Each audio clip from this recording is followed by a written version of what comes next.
Hello, my name is Michael Lee of the Editor Group, and today I'm talking about how we're planning to approach research for settings.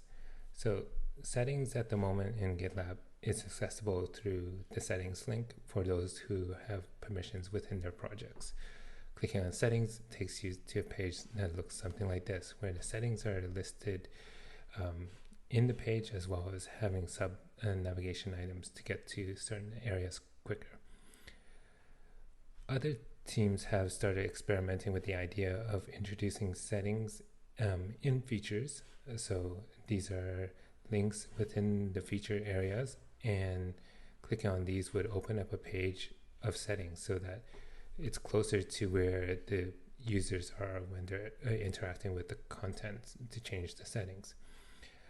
What we're doing right now is taking a look at this holistically through the issue placement of feature settings, UX Research 331, and that Catherine's going to explore where this is useful and whether we should do this holistically across the whole product, and what we should do with the settings and nav on the left hand side that's currently there.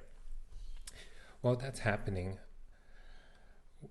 what I'm going to be doing is taking a look at solution validation for inline search for settings. So this is taking a look at introducing a search element within settings so that people can find this settings that they're used to. So you might see this in such applications like Visual Studio Code or your phone that has search functionality.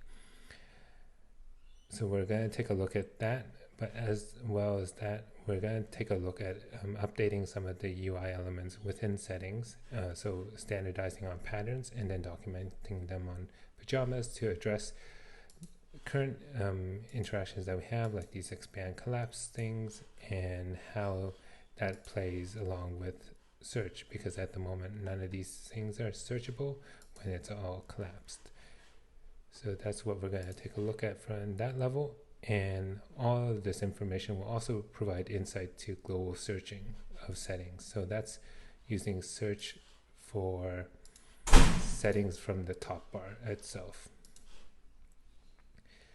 If we're right about having settings within the feature, then what we'll start to look at is contextual access to settings. So this is UX Research 1215. And the idea here is that rather than opening up a separate page, we start introducing a concept of showing either the full page or a drawer to provide access to settings for that feature. This would allow users the ability to manipulate and change their settings while in context of the feature, rather than going to a completely different page.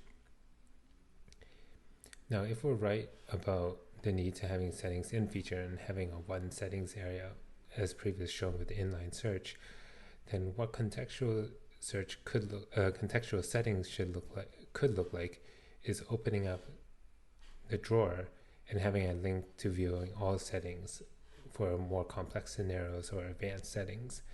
And opening that would take you to the centralized settings page, potentially highlight directly to the menu item that has all the necessary settings, and having a way to link back to the original page that you were from.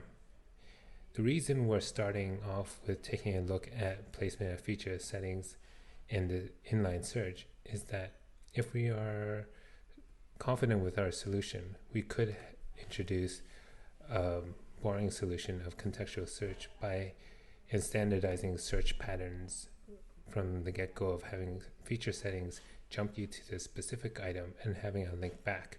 Each of these elements will provide enough interaction to provide a solution for contextual settings within features, as well as opening the doors towards search for settings as well.